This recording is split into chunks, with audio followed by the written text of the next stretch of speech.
اعوذ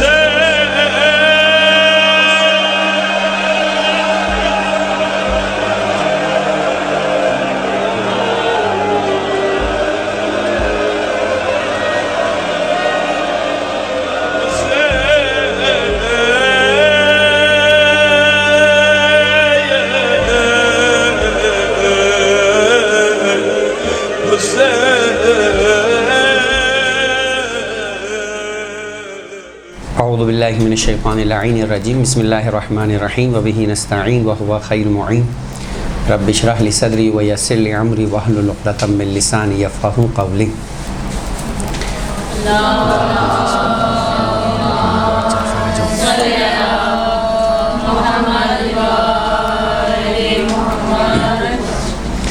اچھا، آج جو عنوان مجھے دیا گیا یقیناً آپ لوگوں کو بھی دیا گیا ہوگا اور سب عنوان سے باخبر ہوگا. ایک چونکہ ہمارا پہلا سلسلہ ہے اور میں صرف سمجھانے کے اعتبار سے کہ بہرحال جب تک انسان جس موضوع کے بارے میں بات کرنی ہے اس سے باخبر نہیں ہوتا، ایسا ہی ہوتا ہے جیسے انسان دنیا کے اندر بھیج دیا گیا ہو بغیر کسی مقصد کے، تو پھر اس کے بعد انسان میں اور چرند پرند اور باقی حیوانات میں کوئی فرق نہیں ہوتا کہ وہ ایسے ہی گھومتے پھرتے اپنی زندگی گزار رہا ہوتا ہے اور پھر اس کے بعد چلا بھی جاتا ہے جیسے ہر جانور چلا جاتا ہے. چونکہ کوئی مقصد نہیں ہوتا تو لہٰذا اس کو کوئی پریشانی بھی نہیں ہوتی. پریشانی صرف اس بات کی ہوتی ہے کہ چونکہ وہ زندہ ہے تو اپنی زندگی کے جو لوازمات ہیں یعنی کھانا پینا، اپنی بیماری، اپنے لباس، اپنے رہن سہن کے اعتبار سے اپنے مکان کے سلسلے میں پریشان ہو. تو آج کی دنیا کی اکثریت اسی اعتبار سے پریشان ہے. تو باقی پریشانی جو ہمارے لیے ہے وہ ان کے لیے نہیں ہے کہ ہم نے مثال کے طور پہ حجاب کا خیال رکھنا ہے، نماز کی پابندی کا مسئلہ دیکھنا ہے، واجبات دیکھنے ہیں، حرام دیکھنے ہیں، مستحبات دیکھنے ہیں، مکروہات دیکھنے ہیں، اخلاقیات دیکھنی ہے، ٹھیک ہے، عقائد کو درست کرنا ہے. تو یہ سب اتنی ساری جو پریشانی ہے، ان ساری پریشانیوں سے وہ سارے لوگ آزاد ہوتے ہیں چونکہ ان کے پاس کوئی مقصد نہیں ہوتا. تو یہی بات تھی کہ جو چھٹے امام جعفر صادق علیہ افضل الصلاۃ والسلام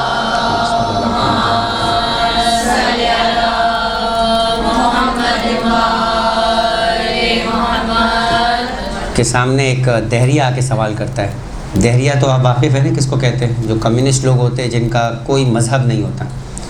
دہریہ نکلا ہی دہر سے، وہ کہتے ہیں کہ زمانے کے علاوہ کچھ نہیں، ہمیں زمانے نے بنایا ہے اور زمانے ہی کے اندر رہتے ہوئے ہم ختم ہو جائیں گے. بس یہ زمانہ ہی ہے کہ جو سب چیزوں کا خالق ہے، اس کے علاوہ کچھ اور نہیں ہے. تو وہ آ کر چھٹے امام سے کہنے لگا کہ آپ کتنی زحمت برداشت کرتے ہیں، نماز پڑھ رہے، روزہ رکھ رہے، تبلیغ کر رہے، اس کے خاطر قید و بند کی زحمتیں، یہ سب تکلیفیں اسی خاطر ہیں. تو اگر مر گئے اور کچھ نہیں ہوا تو آپ نے تو زحمتیں کی، میں اور آپ دونوں مر جائیں گے اور اس کے بعد کچھ نہیں بچے گا. تو امام نے فرمایا کہ تو نے بہت صحیح بات کی ہے، لیکن ایک بات بتا کہ اگر مرنے کے بعد کچھ ہوا تو تمہارا کیا ہوگا اور میرا کیا ہوگا؟ میں نے تو 70 سال زحمتیں برداشت کی اس دنیا کے اعتبار سے، 60 سال کی، 80 سال کی. تو 80 سال کی زحمتوں کے بعد اگر کچھ ہوا تو انفائنائٹ زندگی کے اندر جو ہے وہ میرا جو میں نے کیا ہے اس کا مجھے فائدہ ملے گا. لیکن اگر کچھ نہیں ہوا تو میں نے اپنے 80 سال خراب کیے، اس کا مطلب تو 80 سال کے بعد تم بھی برابر ہو، میں بھی برابر ہوں.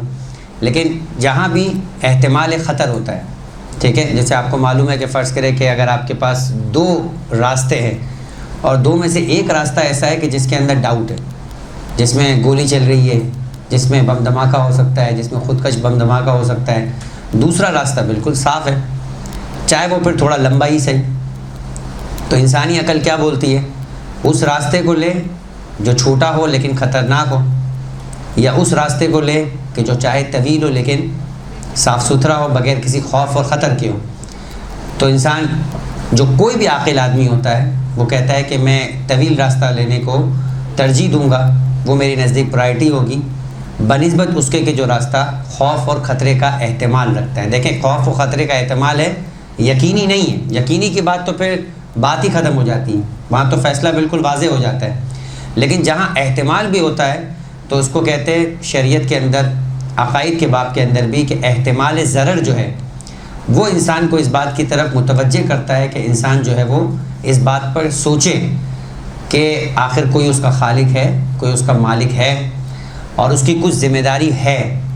لہٰذا اگر وہ ذمہ داری ڈھونڈ لیتا ہے تو اس کی نجات ہے، اور اگر ذمہ داری کو ڈھونڈے ہی نہیں اس احتمال خطر کے باوجود اس کو اگنور کر دیں تو صرف اس احتمال ضرر کے ڈاؤٹ کے اوپر بھی اس سے سوال ہو سکتا ہے کہ جب ڈاؤٹ تھا تو تم نے کیوں اس سلسلے کے اندر کوشش و صحیح نہیں کی. ٹھیک ہے، تو اس اعتبار سے امام نے اس کو متوجہ کیا.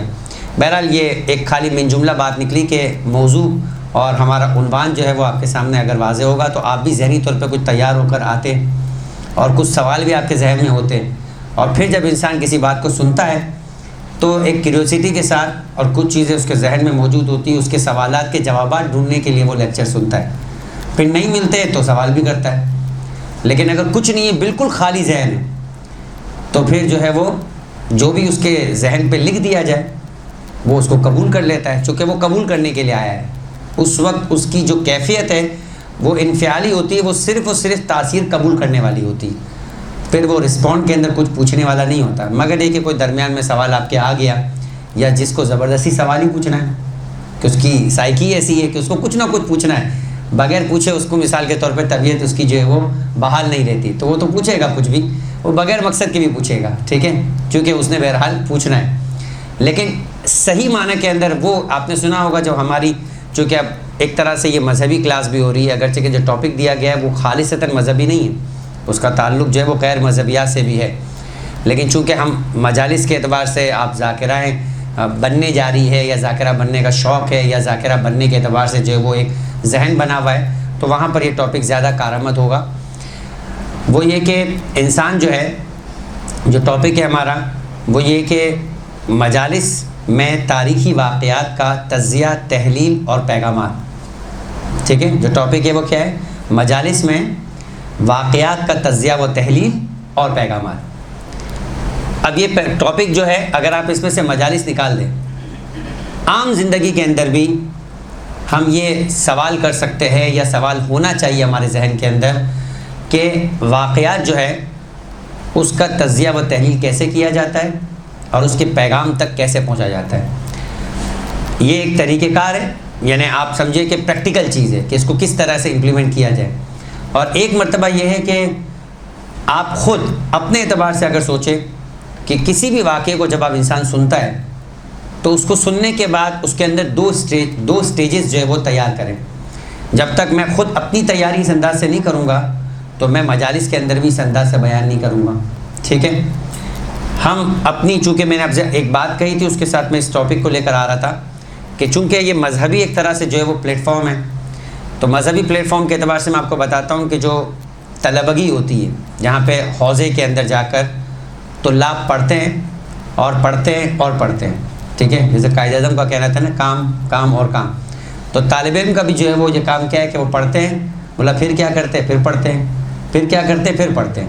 تو بس ان کی پوری زندگی جو ہے وہ پڑھنا ہوتا ہے کہ جب تک وہ پڑھیں گے نہیں تب تک جو ہے وہ بنیں گے نہیں. اور جتنا پڑھتے جائیں گے اتنا زیادہ اس بات کا احساس ہوگا کہ مجھے مزید پڑھنے کی ضرورت ہے. آپ نے وہ واقعہ سنا ہوگا شیخ مرتضیٰ انصاری کا، کہ شیخ مرتضیٰ انصاری، جو شیخ مرتضیٰ انصاری تھے، جن کے بارے میں مشہور یہ ہے کہ زمانے کے امام نے فرمایا تھا کہ انت مجتہد حق کا. ٹھیک ہے، جو آج جتنے بھی مراجعین ہیں، مرجع بنے، مجتہد بنے، ٹھیک ہے، درس خارج میں پہنچے، نہیں بن سکتے، نہیں پہنچ سکتے کہ جب تک شیخ مرتضیٰ انصاری کی کتابوں کو نہ پڑھا. شیخ مرتضیٰ انصاری کی کتاب رسائل ایسی کتاب تھی کہ جن کے بارے میں آغا خمینی کے بارے میں کہتے کہ انہوں نے اپنے بیٹے مصطفیٰ خمینی سے پوچھا تھا جب وہ پڑھ کر آئے کہ سمجھ میں آیا؟ کہا کچھ سمجھ میں آیا. کہا جو تمہارے باپ کو سمجھ میں نہیں آیا وہ تم کو کیسے سمجھ میں آیا؟ تو اس لیول کی کتابیں شیخ مرتضیٰ انصاری کی. وہ شیخ مرتضیٰ انصاری درس دے رہے، درس خارج دے رہے.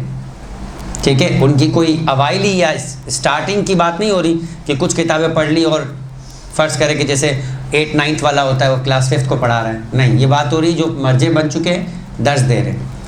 اور مرجع سے فقط مراجعین تو سوال نہیں کرتے، یا مجتہد یا جو علماء بیٹھے وہ تو نہیں پوچھتے، عام آدمی بھی آ کے اپنے مسائل پوچھتا ہے. جیسے کوئی سیستانی کی تقلید آپ کر رہے ہیں تو اگر آپ کے فرض کرے اپروچ میں آ جائے تو آپ بھی ان سے سوال پوچھ سکتے ہیں. آپ کا سوال، میرا سوال اور نوعیت کا ہوگا، اور جو مجتہد سوال پوچھیں گے ان کے درس خارج میں بیٹھ رہے وہ اور نوعیت کے ہوں گے. علم ڈیفرنٹ. میرا سوال ہوگا نماز، روزہ، حج، خم، زکوٰۃ، مگر ان کا سوال جو ہے وہ اصول لے فرض کرے فقہ کے بارے میں ہوگا، فقہ کے قوانین کے بارے میں ہوگا. تو ایک خاتون پہنچی، ضعیف خاتون تھی، بہت ضعیف تھی. ایک سوال پوچھا شیخ مرتضیٰ انصاری سے. شیخ مرتضیٰ انصاری نے فرمایا لا ادری. لا ادری کا مطلب کیا ہے؟ وما ادراک ما لیلۃ القدر، تم کیا جانو کہ لیلۃ القدر کیا ہے. اسی وما ادراکا سے نکلا لا ادری، یعنی میں نہیں جانتا. ٹھیک ہے، ایک سوال پوچھا، جواب دے دیا نہیں جانتا. اچھا کہنے والا کون ہے؟ شیخ مرتضیٰ انصاری. میں اور آپ ہوتے تو اس بڑھیا کو امپریس کرنے کے لیے کچھ نہ کچھ تو بول دیتے، ادھر ادھر سے کچھ ایسی بات بولتے جو اس کو سمجھ میں نہیں آتی. چاہے باہر جا کے بولتے کہ بھائی علامہ صاحب نے بہت بڑی بات بولی، سمجھ میں نہیں آئی، لیکن بات کوئی بہت بڑی بولی. ٹھیک ہے، آج کل ہمارا یہ بھی بڑا ایک فیشن بن گیا ہے کہ اتنی گاڑی بات کرو کہ سامنے والے کو سمجھ میں نہ آئے. ٹھیک ہے، بس وہ جا کر اتنا کہیں کہ بھائی بہت گہری باتیں ہوتی ہے، کیونکہ گہری وہی ہوتی ہے جو سمجھ میں نہیں آتی. تو دوسرا سوال کیا شیخ مرتضیٰ انصاری نے، اس کا جواب بھی دیا لا ادری. اب جو ضعیف خاتون تھی ان کا بلڈ پریشر ہائی ہونا شروع ہوا. دوسرا سوال بھی پوچھا ہے تو کوئی جواب نہیں دیا. شیخ مرتضیٰ انصاری نے اس وقت بھی ادھر ادھر کی کوئی باتیں نہیں کی. جو سوال پوچھا جواب نہیں آیا، کہتے جواب نہیں آیا. تیسری مرتبہ جب پوچھا تب بھی کہا کہ لا ادری. تو ایک مرتبہ غصے میں آ کر کہا کہ اگر آپ کو سوالات کے جوابات نہیں آتے تو یہ 3 زینے جو اوپر چڑھ کے ممبر پہ بیٹھے ہو کیوں بیٹھے ہو؟ یہ ہمارا ایک عام مزاج ہے پبلک کا، اور اسی مزاج کی وجہ سے جو ذاکرائیں، جو علماء یا طلاب یا مجلس پڑھنے والے ہیں، وہ گھبرا کر کیا کرتے ہیں، کچھ نہ کچھ جواب دے دو ایسا کہ وہ مطمئن ہو کر، یا جواب دے دو کم سے کم. یہ کہنا کہ مجھے نہیں آتا یہ بہت بڑا حوصلہ ہے. اور شیخ مرتضیٰ انصاری کے بارے میں بولتے ہیں کہ جب ان کو نہیں آتا تھا نا، تو جب ان کو آتا تھا، جب ان کی ٹون ہوتی ہے، ہمارے یہاں کیا ہے، جب آتا ہے یا کوئی بات آپ جانتے ہیں تو اس کو آپ بڑے زوردار طریقے سے بولتے ہیں اور گرج کے بولتے ہیں. ویسے بھی ہندوستان اور پاکستان میں خطابت کا جو انداز ہے وہ گرج کے ہے، تو ہی خطیب ہے، ورنہ وہ خطیب نہیں. اس کے لیے بھی لوگ بڑی محنت کرتے کہ گلا تھوڑا کھل جائے. تو شیخ مرتضیٰ انصاری کا بالکل ڈیفرنٹ انداز تھا. جو بات آتی تھی وہ دھیمے جواب دیتے تھے، جو نہیں آتی تھی اس کے لیے بآواز بلند بولتے تھے لا ادری، جیسے کوئی فخر کی بات ہے. اور اپنے شاگردوں کو کہتے تھے کہ میں شیخ انصاری جب تمہارے سامنے بغیر کسی شرمندگی کے اپنی لا علمی کا اظہار کرنے کے اندر شرم محسوس نہیں کرتا، یہ بتانے کے لیے کہ جب شیخ شرم محسوس نہیں کرتے تو تمہیں بھی شرم محسوس نہیں کرنی چاہیے یہ بولنے میں کہ نہیں جانتا. کیونکہ نہ جاننا بولنا آدھا علم ہے. بات سمجھ میں آئی؟ نہ جاننا بولنا آدھا علم ہے. کہ آپ کو یہ تو معلوم ہے کہ آپ کو نہیں معلوم. اب آپ کوشش کرو گے، ظاہر سی بات ہے جیسی پوسٹ ہوتی انسان اسی انداز سے اس کی ذمہ داری ہے. اگر آپ نے کوئی سوال کیا اور مجھے نہیں پتا تو میں کہہ تو دوں گا نہیں جانتا ہوں، لیکن میرے اندر ایک احساس پیدا ہوگا اور میں جا کر پھر تلاش کروں گا کہ یہ میں نہیں جانتا تھا، مجھے تلاش کرنا ہے کہ میں کیوں نہیں جانتا تھا. تو آپ کے سوالات مجھے مجبور کریں گے کہ میں تلاش کروں گا، اور پھر میرا علم پورا ہو جائے گا. پہلے آدھا نہیں جانتا تھا، میں نے تلاش کیا، اب میں پورا جان. لیکن اگر میں جہل مرکب کا شکار ہوں، میں نہیں جانتا ہوں اور پھر بھی میں کہوں کہ میں جانتا ہوں، تو میں مکمل طور پہ جاہل ہوں. یعنی میں یہ بھی نہیں جانتا کہ میں کیا نہیں جانتا، لہٰذا میں اسے تلاش بھی نہیں کروں گا کہ جسے میں نہیں جانتا ہوں. ٹھیک ہے، تو مزید گمراہی میں، جو کہ ایک ایسی گمراہی ہوگی کہ جس گمراہی سے نکلنے کا پھر کوئی راستہ بھی نہیں ہوگا. تو جب 3 دفعہ شیخ مرتضیٰ انصاری کو ضعیفہ نے کہا کہ میں نہیں جانتا، تو شیخ مرتضیٰ انصاری پہ جب اس نے اعتراض کیا کہ آپ یہ 3 زینے چڑھ کر اوپر کیوں بیٹھے ہو، تو شیخ مرتضیٰ انصاری نے بڑا پیارا جواب دیا. دیکھیں یہ بھی علماء کے اندر ہوتا ہے کہ اگر آپ نے سنا وہ واقعہ، امام حسین علیہ السلام جو ہے جب درود پڑھے محمد والے،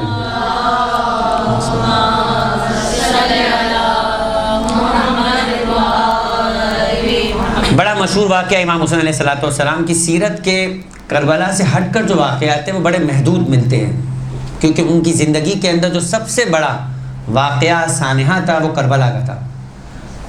اس سے پہلے کی زندگی کے اندر چونکہ 10 سال تک امام حسن مجتبیٰ کے ساتھ رہے، تو امام حسن مجتبیٰ کی زندگی زیادہ جو ہے وہ بطور منصب امامت کے واضح نظر آئی. ان کی زندگی اپنے بھائی کے پیچھے کم ڈسکس کی گئی.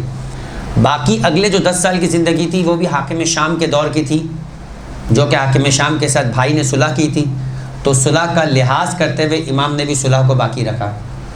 تو لہٰذا اس دور میں بھی اتنے زیادہ واقعات نہیں ہیں، اگرچہ کہ ہے تاریخ میں واقعات کہ حاکم شام جب یزید کی بیعت لینے کے لیے مدینے آیا تو امام کا اس کے ساتھ مکالمہ ہوا اور امام نے کس انداز سے اس سے بات چیت کی، لیکن بڑی مختصر امام کی تاریخی جو ہے وہ واقعات ملتے ہیں۔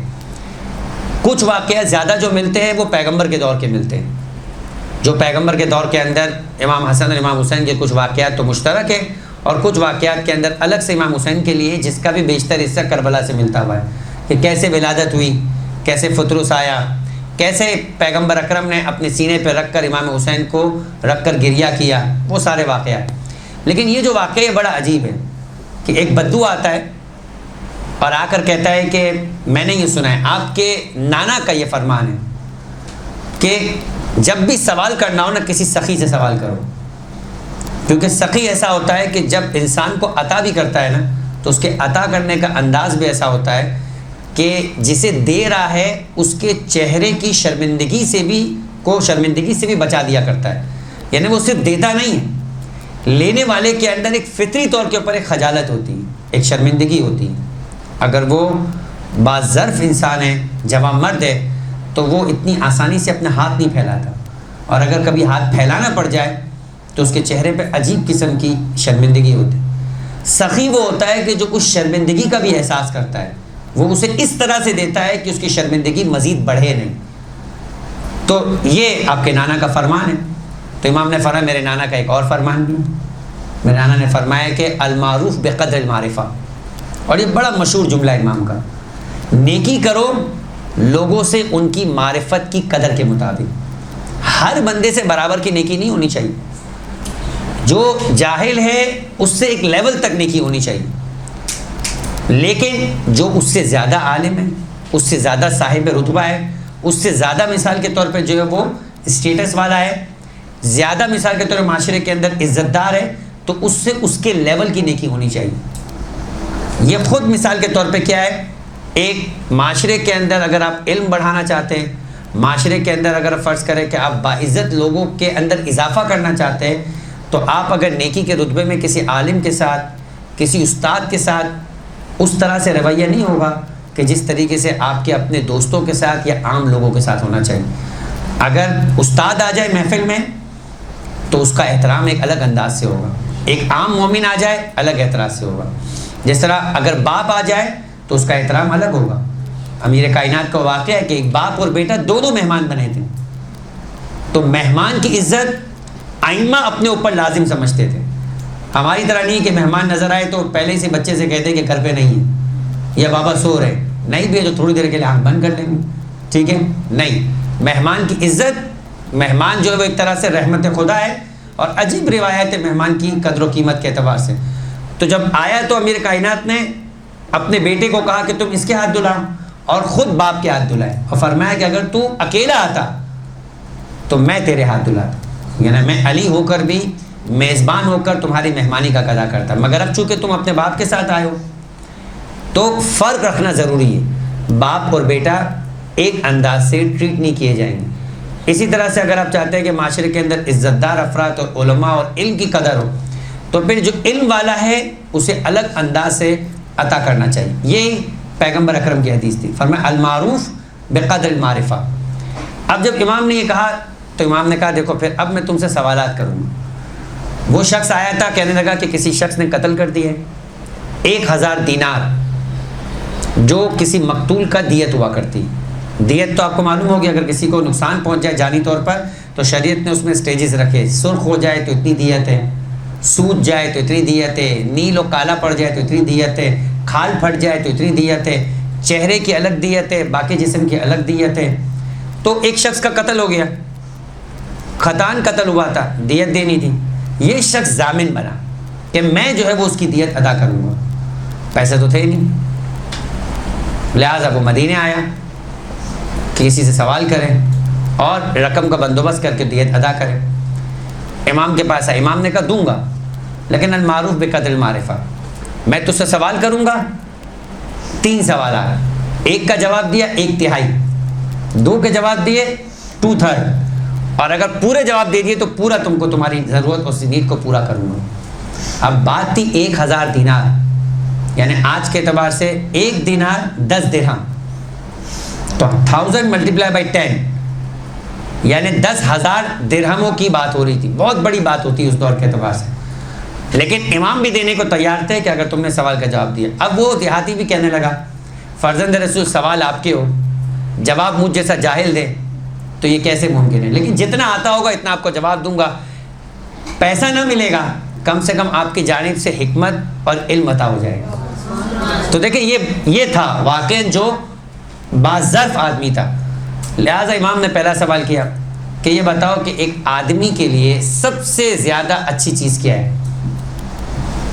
تو فرمایا کہ العلم مع الحلم، علم ہو حلم کے ساتھ، بردباری اور صبر کے ساتھ. تو وہی بات ہے کہ شیخ موسی انصاری جب اس ضعیفہ خاتون نے سوال کیا، یعنی جواب دیا ان کے بار بار لا ادری کہنے پہ، یہ 3 زینے پہ چڑھ کے ممبر پہ کیوں بیٹھے ہو بھائی، جب آتا ہی نہیں تو تم اور میں برابر ہے، نیچے بیٹھ جاؤ. تو شیخ موسی انصاری نے بڑے تحمل کے ساتھ جواب دیا. فرمایا کہ اگر میں اپنے نہ جاننے کی مقدار کے اعتبار سے بیٹھتا، تمہارا یہ کہنا ہے نہیں جانتے ہو تو 3 سیڑھی پہ کیوں بیٹھے ہو، تو میں اگر اپنے نہ جاننے کی مقدار کے اعتبار سے بیٹھتا تو میں 3 نہیں تا سریا، میں آسمان کے ستارے پہ جا کر بیٹھتا. میرے نہ جاننے کی مقدار تو اتنی زیادہ ہے، میں صرف اپنے جاننے کی مقدار کے اعتبار سے 3 سیڑھی پہ بیٹھا ہوں، اتنا ہی جانتا تھا. تو جو شخص اپنی قدر جانتا ہے، اپنی محدودیت جانتا ہے، اس کے لیے دنیا گزارنا بہت آسان ہو جاتا ہے. تو ایک بات تو یہ آپ کو بتانی تھی. نمبر 2 بات کہ میں آپ سے کہہ رہا تھا کہ چونکہ ہم طلبہ ہیں، ہمارا کام پڑھنا ہے، تو اس اعتبار سے ایک طریقہ کار ہے پڑھنے کے اعتبار سے. میں صرف ایک ٹپ کے طور پہ آپ کو دے رہا ہوں کہ جب بھی کسی جگہ پر آپ کوئی چیز بھی سننے جا رہے ہیں، کوئی چیز پڑھنے جا رہے ہیں، اگر آپ کو اس کا ٹاپک معلوم ہے تو اس کے مطابق آپ کی تیاری ہونی چاہیے، جس کو ہمارے یہاں کہتے ہیں پیش مطالعہ. یعنی اس سے پہلے کہ استاد کے درس میں جا کر بیٹھے، جو استاد بات کرنے والا ہے اس بات سے متعلق اپنی بھی کچھ تیاری اور اپنی بھی کچھ پڑھائی کی جائے. اس کا فائدہ یہ ہوتا ہے کہ آپ پہلے سے موضوع کے بارے میں اویئر ہوتے ہیں، اس موضوع کے اعتبار سے آپ کو کچھ باتیں معلوم ہوتی ہیں، تو کچھ سوالات آپ کے ذہن میں آتے ہیں، تو آپ بہتر تیاری کے ساتھ استاد کا درس سن رہے ہوتے ہیں، اور پورے شوق کے ساتھ اور پورے توجہ کے ساتھ آپ جو ہے وہ اس میں ان سوالات کے جوابات دینے کے لیے آپ کی توجہ جو ہوتی ہے وہ ایکسٹرا آرڈنری ہوا کرتی ہے. ٹھیک ہے. بہرحال ہمارا ٹاپک تھا مجالس میں واقعات کا تجزیہ و تحلیل و پیغامات. تو سب سے پہلے تو یہ بات واضح کی جائے کہ دیکھیں مختلف انداز خطابت کے، مختلف انداز ہے مجالس پڑھنے کے. آپ میں سے ممکن ہے کہ کچھ افراد مجالس پڑھ بھی رہے ہو پریکٹیکل طور پر، نہیں پڑھ رہے تب بھی بچپن سے آل محمد کا چاہنے والا جو ہے وہ، تو میں یہ کہوں کہ وہ اپنی اس دنیا میں آنے سے پہلے ہی مجالس سن رہا ہوتا ہے. اس کی سرش کے اندر، ٹھیک ہے، اس کے فرض کرے کہ لاشعور کے اندر بھی جو ہے وہ ذکر حسین اور ذکر محمد و آل محمد صلی اللہ علیہ وآلہ وسلم سننا موجود ہوتا ہے.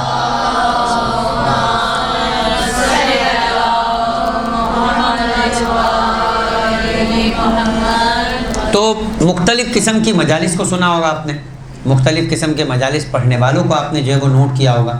اور اس لیول پر آ کر جب انسان خود پڑھنا شروع کر دیتا ہے یا پڑھنے کا شوق رکھتا ہے تو کچھ اس کے لیے آئیڈیلائز بھی ہو جاتے ہیں، کچھ کو بہت زیادہ شوق سے سنتا ہے وہ. ٹھیک ہے. کچھ لوگ ہوتے ہیں کہ جن کی یعنی جس انداز کی مجلس وہ پڑھ رہے ہوتے ہیں وہ کسی نہ کسی کا کیا ہوتا ہے، ریفلیکشن ہوتا ہے. چونکہ وہ اس کو پسند کرتا ہے تو وہ اسی انداز سے جو ہے وہ اپنی مجلسوں کو تیار کر رہا ہوتا ہے. کچھ لوگ اخلاقیات پسند کرتے ہیں، کچھ لوگ مثال کے طور پہ عقائد کی گفتگو پسند کرتے ہیں، کچھ لوگ بہت زیادہ فلسفیانہ اور گہری باتیں کرنا پسند کر رہے ہوتے ہیں، کچھ لوگ جو ہے وہ نقطوں والی مجلسیں اور فضائل والی مجلسیں کے لیے زیادہ محنت کر رہے ہوتے ہیں. ٹھیک ہے. انہی کے اندر آپ نے دیکھا ہوگا کہ کچھ لوگ ایسے بھی ہوتے ہیں کہ جو اپنی گفتگو کا جو محور بناتے ہیں وہ واقعات ہوا کرتے ہیں.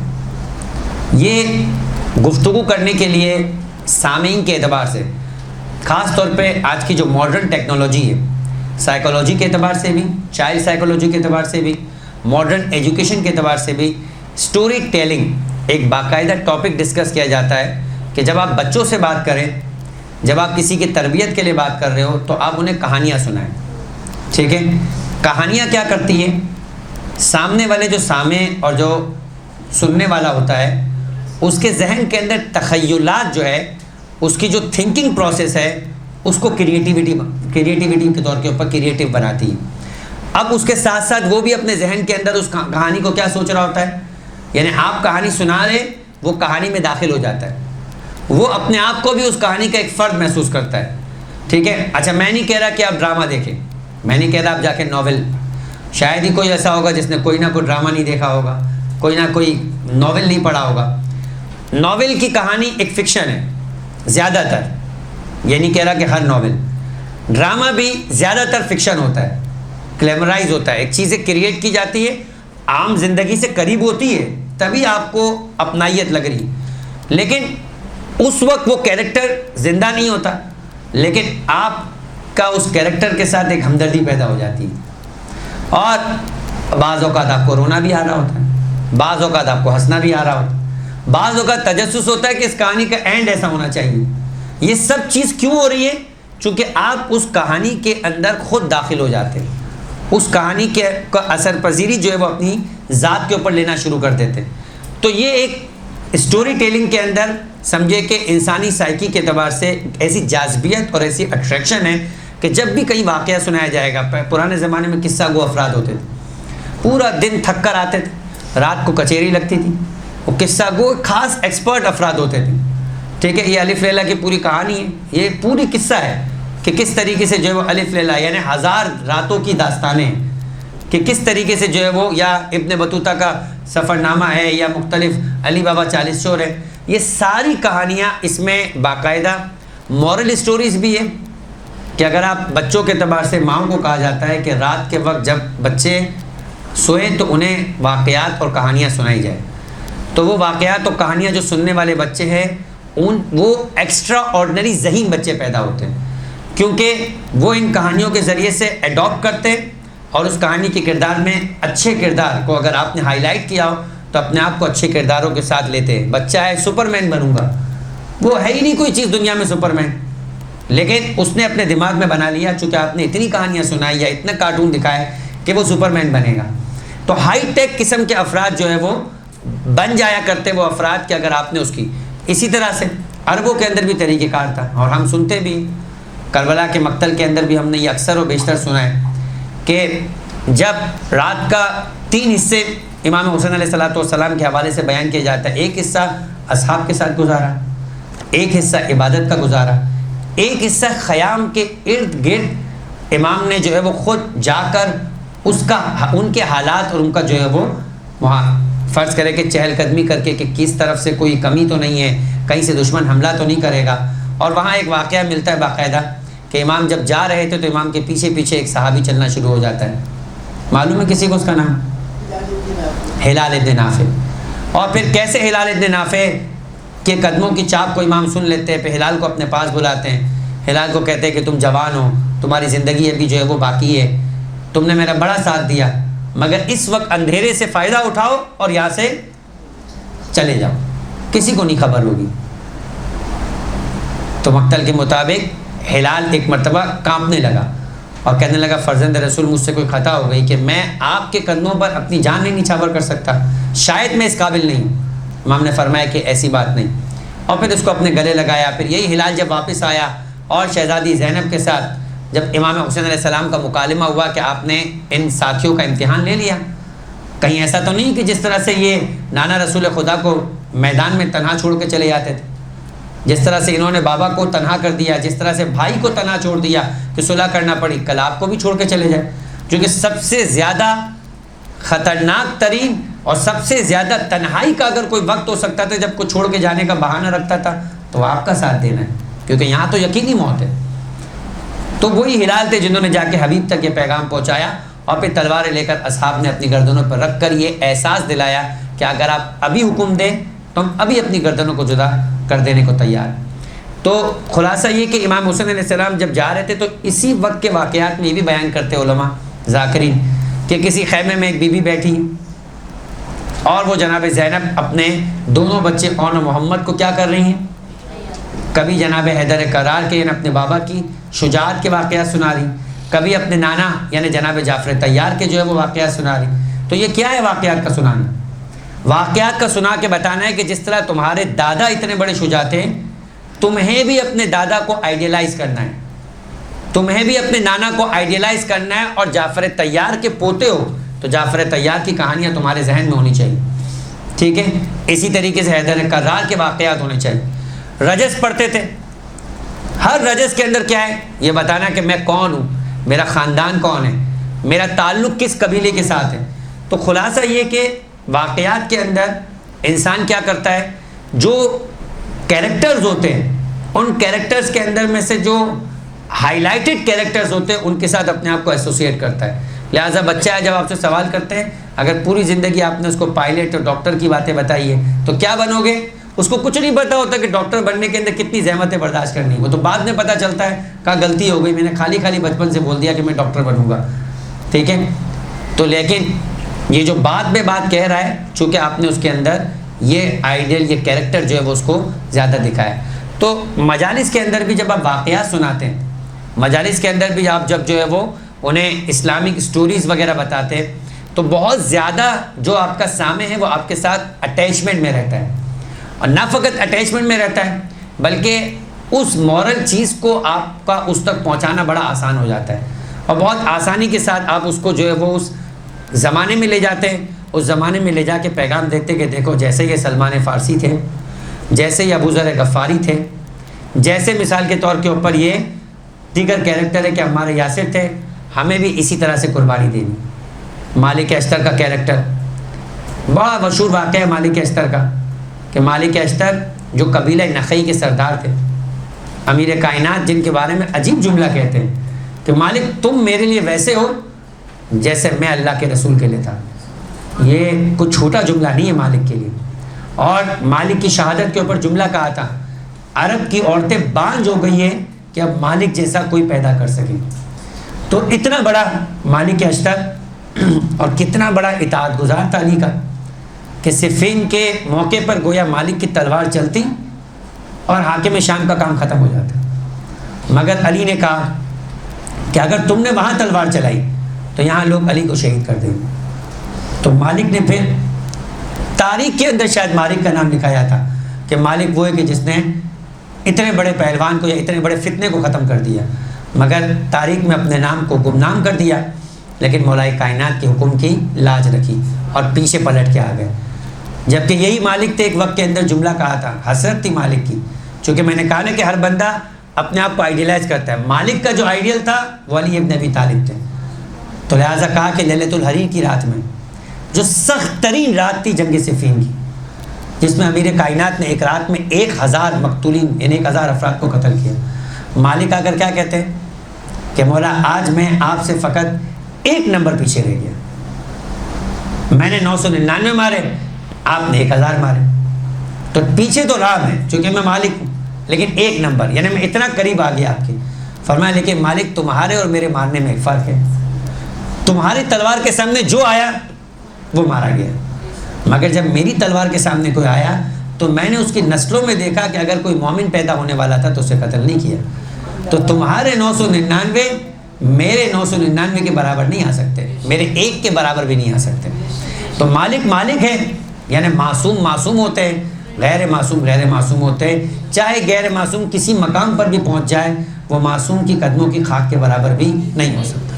تو یہ ہمیں کلیئر ہونا چاہیے، اور یہی چیز ہم جب کوئی واقعات کو سنائیں، چاہے ابو ذر کا واقعہ سنائیں، چاہے عمار کا واقعہ سنائیں، چاہے آج کی کسی مجتہد کا واقعہ سنائیں، بہت سارے واقعات ہمارے مراجع کے، جیسے شیخ مرتضیٰ انصاری کا واقعہ میں نے آپ کو سنایا، یہ سب کے مقامات کیوں ہیں؟ چونکہ انہوں نے آل محمد کی خدمت کی، آل محمد کی خدمت کی ہے تو جبرائیل بنائے، آل محمد کی خدمت کی ہے تو شیخ مرتضیٰ انصاری بنائے، آج آل محمد کی خدمت کی ہے تو جابر کا نام زندہ ہے، ورنہ کون جابر کو جانتا اگر جابر نے حدیث قصہ ہم تک نہیں پہنچائی ہوتی، ٹھیک ہے؟ کون جابر کو جانتا کہ اگر جابر نے کربلا جا کر حسین کی زیارت نہیں کی ہوتی؟ تو ان کے سارے مقامات آل محمد کی وجہ سے۔ تو ہم واقعات کے اندر جب کوئی بھی واقعہ سنائیں تو ایک اہم پیغام، ٹھیک ہے، واقعے میں یہ ہونا چاہیے کہ جب ہم اہل بیت کا واقعہ بتائیں تو یہ واقعہ بالکل بات ذہن میں ہو کہ آپ جو واقعہ بتا رہے ان کا واقعہ بتا رہے جو معصوم عن الخطا ہے، یعنی اس واقعے کے اندر کسی بھی اعتبار سے خطا کا کوئی امکان نہیں، یہ اہل بیت کا واقعہ ہے۔ میں آپ کے سامنے ایک واقعہ پیش بھی کرتا ہوں تاکہ ہم بتا سکیں۔ کہ واقعے کے اندر جب آپ اس طرح سے توڑیں کہ پہلا پیغام یہ ہو کہ اب واقعات کے اندر کئی واقعات نکلتے ہیں. اگر آپ نے ابھی نوٹ کیا ہو کہ میں ایک بات شروع کر رہا تھا لیکن اس بات کے اندر میں نے کئی سارے آپ کو واقعات بتائے, تو آپ ایک واقعے کے اندر بعض اوقات کئی واقعات کو, کئی ونڈوز کو بولتے ہیں اس کو, کئی ونڈوز کھول سکتے ہیں. آپ کو گفتگو کرنے میں کوئی مشکل ہی نہیں ہوگی. آپ آرام سے, بعض اوقات کچھ لوگ ہوتے ہیں وہ 10-15 منٹ کی گفتگو, ہمیں اپنا وقت یاد ہے کہ جب ہم پہلی دفعہ اسپیچ کمپٹیشن میں جاتے ہیں تو وہاں باقاعدہ ورڈز ملتے ہیں کہ آپ کو 1200 ورڈ کے اندر اسپیچ کرنی ہے. وہ 1200 ورڈ بھی پورے نہیں ہو پاتے تھے. بولا آپ کو 1.5 منٹ اسپیچ کرنی ہے, تو بولا ہماری اسپیچ ہی 50 منٹ میں ختم ہو جاتی ہے, اس کو 1.5 منٹ کی کیسے بنائیں. اور آج اگر کہتے ہیں کہ آپ کو 50 منٹ کی گفتگو کرنی ہے تو ہم بولتے ہیں 50 منٹ میں تو گفتگو ہی نہیں ہوتی. ابھی تو مولانا صاحب کا جو ہے وہ انجن گرم ہونا شروع ہوا ہے اور ٹائم ختم ہو جاتا ہے. ٹھیک ہے, تو آپ اپنی گفتگو کو کیسے پھیلائیں, اس میں واقعات بہت زیادہ اہمیت رکھتے ہیں. جہاں کہیں بھی گفتگو کرنے جائے, جیسے ایک حدیث آپ کی, حتمی طور پر آپ کی گفتگو, آپ کی مجلس کے اندر ائمہ علیہ السلام کے اقوال ہونے لازمی. آپ کی گفتگو معصوم کے قول کے گرد گھومے, آپ کی گفتگو کے اندر قرآن مجید کی آیات ہو. یہ دو چیزوں سے کبھی بھی آپ کی گفتگو خالی نہ ہو. ٹھیک ہے, آج بھی کہتے ہیں کہ نہج البلاغہ کے اندر, نہج البلاغہ کس کا کلام ہے؟ مولا کا کلام ہے, جن کے بارے میں کہتے ہیں کہ فوق کلام المخلوق تحت کلام الخالق. کیا جملہ کہتے ہیں؟ فوق کلام المخلوق تحت کلام الخالق. خالق کے کلام سے نیچے قرآن ہے, نہج البلاغہ نہج البلاغہ ہے. کہ آج بھی اگر نہج البلاغہ کے اندر اگر کہ قرآن کی آیت آ جائے تو قرآن کی آیت ابھر کے آتی, اگرچہ کہ مولا کا کلام ہے, کہ جس سے بلند کسی مخلوق کا کلام نہیں, جس کے کلام کی لذت ایک ڈیفرنٹ لذت ہے.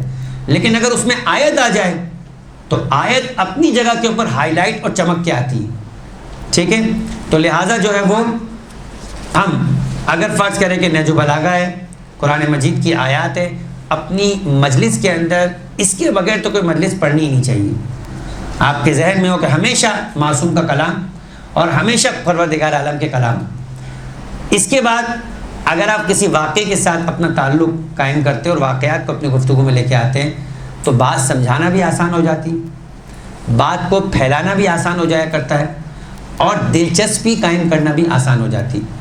ٹھیک ہے, کیونکہ عوام جو ہے ان کی سوچ بہت زیادہ بلند نہیں, اور وہ کہیں نہ کہیں سے تھکے ہوئے آتے ہیں, کسی نہ کسی پریشانی میں ہوتے ہیں, کسی نہ کسی سوچ میں ہوتے ہیں. اگر آپ ان کو اپنی جانب متوجہ کرنا چاہتے ہیں تو آپ کو واقعات کا سہارا لینا ہے تاکہ آپ کی گفتگو شیرین ہو, لگے کہ کوئی ایسی بات کر رہے کہ جو پریکٹیکل ہے, جس کے اندر انسان جو ہے اس سے متعلق بات ہو رہی, کسی ایسے کیریکٹر کے بارے میں بات نہیں ہو رہی ہے, یا ایسی چیز کے بارے میں بات نہیں کر رہی کہ جو اتنا زیادہ محیر العقول ہے کہ جہاں تک تو میری رسائی نہیں. تو آپ وہ بات کر رہے ہیں کہ جو میرے لیے تو پاسبل ہی نہیں ہے. نہیں, واقعات بتاتے ہیں کہ پاسبل ہے, اور یہ ہم جیسے انسان ہیں کہ جن کے بارے میں واقعہ پیش کیا جا رہا ہے. مثال کے طور پہ میں آپ کو دیتا ہوں, ایک واقعہ ہے مالک اشتر, جہاں سے ہماری بات شروع. یہ مالک اشتر ہے اور کوفے کی ایک گلی سے گزر رہے ہیں. ہمارا واقعہ مثال کے طور پہ تحمل کے اوپر, ہم نے کہا علم کے ساتھ حلم, برداشت, اپنے غصے پہ کنٹرول. کیونکہ جس معاشرے میں ہم رہ رہے ہیں اس معاشرے میں سارے افراد ایسے نہیں ہیں کہ وہ با اخلاق ہو. بعض اوقات انسان اس لیے بھی بد اخلاق ہو جاتا ہے کہ مجبور ہوتا ہے, ضرورت مند ہوتا ہے, بعض اوقات ہم سے بدگمان ہوتا ہے, بعض اوقات کچھ اطراف کے ایسے واقعات ہیں کہ جس نے اس کو بہت زیادہ جو ہے وہ نیگیٹو بنا دیا ہوتا ہے. تو یہ چیزیں ہوتی ہیں, اور بعض اوقات ہماری بد تربیتی ہوتی, تربیت ہی اچھی نہیں. یہ جو واقعہ ہے اس کے اندر ایسا ہی ہے کہ تربیت اچھی نہیں, زیادہ پیسہ, زیادہ مثال کے طور پہ ناز و نعم کے اندر رکھنا, زیادہ آسائشوں کے ساتھ رہنا, یا غلط گیدرنگ میں بیٹھ جانا جہاں پر زندگی کا مقصد کیا ہے, صرف تفریح. کہ اگر تفریح نہیں ہے تو زندگی کا مقصد کیا ہے؟ وہ کہتے ہیں 4 دن کی زندگی ہے تو کھا پی کے ہنستے کھیلتے گزار دوں. چاہے اس ہنستے کھیلتے کھانے پینے میں کسی کا حق بھی ضائع ہو رہا, ہمیں اس سے کیا؟ ہماری زندگی میں انجوائمنٹ کے اعتبار سے کوئی کمی نہیں ہونی چاہیے. اور آج ہمارے معاشرے کا بیشتر حصہ اسی طرح کی سوچ رکھتا ہے. ہمارے سارے کے سارے آپ سمجھے کہ ارد گرد کے جو واقعات ہیں جس میں مین پرابلم یہی نظر آتا ہے کہ چونکہ آسائش پر کمپرومائز نہیں ہے، تو نتیجے کے اندر ہر طرح کی آپ کہیے کہ اپنے کردار سے انسان نیچے گر جایا کرتا ہے۔ پڑھا لکھا آدمی بھی، دیندار آدمی بھی آسائش کے نام کے اوپر کمپرومائز نہیں کر رہا ہوتا۔ ہمارے گھروں کے اندر بھی یہی پرابلم، ہمارے بچوں کے ساتھ بھی یہی پرابلم ہے، تربیت کی کمی ہے بہرحال اس کے اندر۔ اب آپ دیکھیں کہ یہی مالک اشتر ہے اور کوفے کی گلی سے گزر رہے ہیں، بازار سے جا رہے ہیں، بازار کے اندر ایک دکان ہے اور دکان پہ چند جوان بیٹھے ہوئے، یہ جوان بھی ایسے ہی تھے۔ دیکھا کہ مالک اشتر چونکہ ایک جنگجو آدمی ہے، زخمی ہے، چہرے پہ بھی نشانات ہوتے ہیں، ہاتھوں پہ بھی نشانات ہیں، لیکن مالک کا قد بھی بڑا دراز تھا، چوڑے سینے والے، یعنی ایک ایسے فرد تھے جو ہائی لائٹ ہو جاتا تھا آدمی۔ تو لہٰذا دیکھا کہ یہ لمبا آدمی جا رہا ہے، چلو اس کا مذاق اڑاتے۔ اکیلا ہوتا تو نہیں اڑاتا، ہاتھ میں آ جائے گا تو کیا ہوگا، لیکن 4 آدمی تھے تو اگر مالک بھی پلٹ کے دیکھیں گے ایک سے نہیں لڑنا، 4 سے لڑنا پڑے گا، تو نہیں لڑیں گے اور ہمارا کام پورا ہو جائے گا۔ لہٰذا انہوں نے کیا کیا، ایک جوان نے مالک کے اوپر پانی پھینکا۔ ہمارے ہوتا نا گھروں کے اوپر گیلری سے پانی پھینکتے، نیچے سے کوئی جا رہا ہو اور پھر جا کے چھپتے ہو، باقی سب ہنستے، تو ایسے ہی مالک کے ساتھ کام کیا۔ ہونا کیا چاہیے تھا، آپ اور میں ہوتے اور مالک ہوتے، ٹھیک ہے، خالی آپ اور میں نہیں ہوتے، مالک ہوتے، محلے میں نہیں پورے شہر میں جس کو جاننے والے ہوتے، تو کیسا شور مچتا ہے اور پھر اس کی ایسی کی تیسی ہوتی۔ وہ 4 ہم 400 آدمی جمع کریں گے اور گھر تک جائیں گے اس کو لے کر۔ مالک نے کچھ نہیں کیا، مالک سمجھ گئے کہ یہ کس مقصد سے کیا گیا، سر کو جھکایا اور چپ چاپ آگے نکل گئے۔ سامنے جو دکاندار تھا وہ یہ جب دیکھ رہا تھا، آیا کہا تمہیں معلوم ہے کہ تم نے کس کے ساتھ یہ حرکت کی ہے؟ کہا کون ہے؟ ایک راہگیر تھا، راستے میں جا رہا تھا، ہم سب نے بیٹھ کے شغل کرنا تھا، کر لیا۔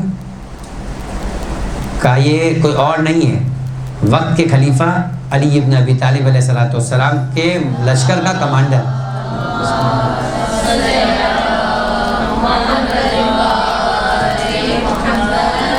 مالک اشتر۔ مالک کا نام سننا ہی تھا کہ اس جوان کی کیفیت خراب ہو گئی اور کانپنے لگا، اب تو خیر نہیں ہے، پتہ نہیں مالک کدھر گئے، کچھ دیر بعد سپاہی آ جائیں گے، اس سے پہلے کہ مالک جا کر شکایت کرے مالک سے جا کے معافی مانگی جائے۔ جاتے جاتے لوگوں سے پوچھتے کہ کہاں گئے، تو معلوم ہوا تو مسجد کوفہ گئے۔ پہنچ گئے مسجد کوفہ، مالک نماز پڑھ رہے تھے، نماز ختم ہوئی، مالک کے قدموں میں گر گیا کہ مجھ سے بڑی خطا ہوئی، میں نے بدتمیزی کی، آپ سے معافی مانگتا ہوں۔ مالک نے کہا میرا قطعاً ارادہ نہیں تھا کہ مسجد کوفہ آتا، میں تو اپنے کام سے جا رہا تھا، تمہاری اس حرکت کی وجہ سے مسجد کوفہ آیا بدعا کرنے کے لیے 2 رکعت نماز پڑھنے کے بعد، اور اگر واقعی مالک بدعا کر دیتے تو کم تو نہیں تھا مالک کا مقام، لیکن مالک نے کہا کہ نہیں، میں 2 رکعت نماز پڑھ کے تمہارے لیے استغفار کرنے آیا تھا، کہ میں خدا سے دعا کروں کہ پروردگار میں تو برداشت کر کے چلا گیا، مگر وہ مالک تو دیکھ رہا ہے جو حقیقی مالک ہے، کہ نیچے جو زمین کے اوپر مالک ہے وہ ناراض نہیں ہو جائے، اس بندے کے حق کو خدا تو معاف نہیں کرے گا۔ لہٰذا کسی بندے کا حق ضائع ہوتا ہے تو 2 حق انسان کی گردن پر آ جاتے ہیں، ایک اس بندے سے بھی معافی مانگے، ایک اس رب سے بھی معافی مانگے کہ جس کے بندے کی توہین کی ہے، جس کا حق ضائع کیا ہے۔ لہٰذا غیبت کرنے میں یہی کہا جاتا ہے کہ 2 طرفہ معافی مانگنی ہے، اس بندے سے بھی معافی مانگنی ہے جس کی عزت کو چاک کیا گیا ہے، اور اس خدا سے بھی معافی مانگنی ہے کہ جس کے بندے کے سلسلے کے اندر کوتاہی کی۔ تو یہ مالک کا کردار تھا۔ اب دیکھیں کہ یہ واقعہ ہے، اب اس واقعے کے اندر دیکھیں کہ صرف طاقت آ جانا یہ کمال نہیں ہے، طاقت آ جانے کے بعد طاقت کو سنبھالنا یہ اس سے بڑا کمال ہے۔ لہٰذا ایک بڑا مشہور واقعہ ہے کہ ہر ایک سنتا ہوگا اسم اعظم، اور دل بھی چاہتا ہوگا کاش کہ ہمارے پاس اسم اعظم ہوتا۔ اسم اعظم کا مطلب کیا ہے؟ اگر میں اسم اعظم پڑھوں کہوں یہ دیوار سونے کی ہو جائے تو دیوار سونے کی ہو جائے گی، اسم اعظم کو پڑھوں اور کہوں کہ میں یہاں سے کربلا پہنچ جاؤں؟ ہر بندہ طاقت آ جانے کے بعد اپنے پرسیپشن کے مطابق طاقت کا استعمال کرتا ہے. دیندار ہوگا تو طاقت کا استعمال اس انداز سے کرے گا، دنیا دار ہوگا تو اپنی طاقت کا استعمال اس انداز سے کرے گا. مال سب کے پاس ہے، کوئی مال خرچ کر کے سوئٹزرلینڈ جاتا ہے اور کوئی مال خرچ کر کے کربلا جاتا ہے. تو مال تو دونوں کے پاس ہے، لیکن کون اپنے مال کو کس طرح سے خرچ کرتا ہے، یہ انسان کا امتحان ہوتا ہے. تو لہٰذا طاقت مالک کے پاس بھی ہے، طاقت میرے پاس بھی ہے، مگر میں نے اپنی طاقت کو کس طرح سے استعمال کیا ہے اور مالک نے اپنی طاقت کو کس طرح سے استعمال کیا ہے. مالک اس علی کے چاہنے والے تھے کہ جس نے اپنی طاقت کو صرف اللہ کے لیے استعمال کیا تھا. لہذا عمرو ابن عبدود کے سینے پہ سوار ہو چکے تھے علی، جو کہ ایسا فرد تھا کہ جس کے سینے پہ سوار ہونے کا مطلب یہ ہے کہ یہ اپورچونٹی ملی ہے، اگر یہ گئی تو پہلا وار تو میرا تھا، چل گیا، اب اگر میں نے ضائع کیا تو اس کا وار چلے گا، اور اس کے وار سے بچنا پھر ممکن نہیں ہے. بظاہر دنیا یہی تھی، جو اکیلا تن و تنہا 1000 افراد سے لڑنے والا تھا وہ عمرو ابن عبدود تھا. تبھی تو پیغمبر نے کہا تھا علی سے کہ علی پہچانتے ہو جس کے مقابلے میں جا رہے وہ عمرو ابن عبدود ہے. تو مولا کائنات نے بھی کہا تھا کہ میں بھی علی ابن ابی طالب ہوں. یعنی پیغمبر نے بہرحال یہ بتایا تھا کہ لا علمی میں نہیں چلے جانا علی. شاید تم بچے ہو، ابھی 23 سال کے ہو، تمہیں پتہ ہی نہیں ہو کہ تم کس کے مقابلے میں جا رہے ہو. اچھا جب پتہ نہیں ہوتا نا تو آدمی بڑا بہادر ہوتا ہے. لہٰذا وہ ذیشان جوادی کا واقعہ بڑا مشہور. وہ کہتے ہیں کہ اگر کمرے کے اندر ہم سب بیٹھے ہوئے، 2 سال کا بچہ بھی بیٹھا ہو اور یہاں سے سانپ نکل آئے تو کیا ہوگا؟ میں اور آپ سب دروازے کی طرف جائیں گے، مگر وہ بچہ کیا کر رہا ہوگا؟ وہ سانپ کی طرف جائے گا. ایسا نہیں اپنے پاس بیٹھا رہے گا، وہ سانپ کی طرف جائے گا، کیونکہ سانپ چمک رہا ہے، حرکت کر رہا ہے، تو لہٰذا وہ اس کو لپکنے پکڑنے کے لیے جائے گا. کہ اگر کوئی کھڑا ہوا شخص یہ کہے کہ بچہ کتنا بہادر ہے، اور ہم سب مل کے بھی اتنے بزدل اور ڈرپوک ہیں، تو ہمارا جواب کیا ہوگا؟ وہ لا علم ہے، وہ بے شعور ہے، وہ اپنی لا علمی بے شعوری کے اندر کم علمی میں اس کی طرف جا رہا ہے. وہ جانتا ہی نہیں کہ کتنا خطرناک ہے، تو نہ جاننے کی وجہ سے بہادر بنا ہوا ہے. تو ایسا تو نہیں کہ نعوذ باللہ مولا کائنات جانتے نہیں تھے لہذا لڑنے جا رہے ہیں. نہیں پتہ ہے تو ٹھیک ہے لڑ لیں گے، کیا ہوگا؟ مارے جائیں گے اور تو کچھ نہیں. لیکن پیغمبر اکرم بتا کے وارن کر رہے تھے کہ دیکھو وہ عمرو ابن عبدود ہے. تو مولا کائنات نے بھی بتایا کہ میں بھی علی ابن ابی طالب، یعنی میں نہ جانتے ہوئے نہیں جا رہا ہوں، میں جانتے ہوئے جا رہا ہوں. اگر وہ عمرو ابن عبدود ہے تو مجھے بھی اپنی ذات پہ اتنا بھروسہ ہے کہ میں بھی علی ابن ابی طالب ہوں. تو یہ کمال تھا امیر کائنات کا. لیکن اس کمال کے بعد اگلا کمال کیا تھا کہ اب یہ ہونا چاہیے کہ ٹھیک ہے میں جانتا تو ہوں، لیکن اب جب مجھے موقع مل گیا، عمرو ابن عبدود کو گرا دیا، اس کے سینے پہ سوار ہو گئے، تو اب دیر نہیں کرے. عمرو ابن عبدود نے چہرے پر تھوک دیا تو مولا کائنات اور تیزی سے اس کے سر کو تن سے جدا کر دیتے، لیکن اس کے سینے سے اتر گئے. ایک لمحے کے لیے بھی تاریخ میں یہ نہ لکھا جائے کہ علی نے بدلہ لینے کے لیے اپنی بدتمیزی کا یا بے احترامی کا عمرو ابن عبدود کے سر کو تن سے جدا کیا. کچھ دیر ٹہلنے کے بعد پھر آئے کہ علی اپنے اس کام میں پہلے بھی کبھی اسے اس لیے نہیں قتل کر رہے تھے کہ علی کی ذاتی رنجش تھی. ذاتی رنجش ہوتی تو مولا کائنات اس کو 3 موقع نہیں دیتے، جو اس نے کعبے کے پردے سے لپٹ کر کہا تھا کہ جب بھی کوئی مجھ سے لڑنے آئے گا وہ میں اس کی 3 میں سے ایک خواہش ضرور پوری کروں گا. مولا کائنات اس کو موقع نہیں دیتے. لیکن پھر مولا کائنات نے بتایا کہ علی اپنے نفس کے خاطر نہیں لڑے، ہمیشہ پروردگار عالم کی چاہت کے خاطر لڑے. یہی ریفلیکشن مالک اشتر کے اندر آیا علی کی تربیت کی وجہ سے.